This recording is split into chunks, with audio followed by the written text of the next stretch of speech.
मुझे इस बात से बहुत खुशी है कि मैं पटिशनर बनी पाकिस्तान तहरीक इंसाफ की तरफ से, अपनी जमात की तरफ से, और अल्लाह ने मेरी सुन ली है कि मेरे नाम के साथ है पाकिस्तान तहरीक इंसाफ ही रहे। इस बात पे मैं बहुत खुश हूँ।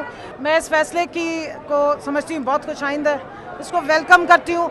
सुप्रीम कोर्ट का शुक्रिया अदा करती हूँ कि उन्होंने आइन को अपहेल्ड किया है। मैं ये समझता हूँ ये जो फैसला है ये पाकिस्तान के मुस्तकबिल का इस हद तक तयन कर देगा कि अब फोर्सफुली किसी भी पॉलिटिकल पार्टी को सेटअप से बाहर नहीं रखा जा सकेगा, उसे जमहूरी अमल से बाहर नहीं रखा जा सकेगा, उसे अवाम की मंशा से दूर नहीं किया जा सकेगा। देखिए, सबसे पहली चीज़ यह है, जब सुप्रीम कोर्ट का फैसला आया था ना, बल्ले का निशान ले लिया था।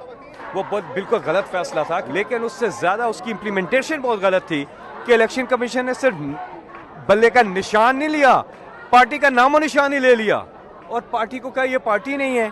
तो ये जो फैसला आया है कि पीटीआई पार्टी थी, लिहाजा उनकी मखसूस नशिस्तें बनती हैं। अगर जो वोटर है जिधर वोट डाला है उधर ही जाना चाहिए। पहली स्टेज पे फॉर्म 47 आ गया, फिर नशिस्तें उधर जा रही हैं। ये क्या हो रहा था?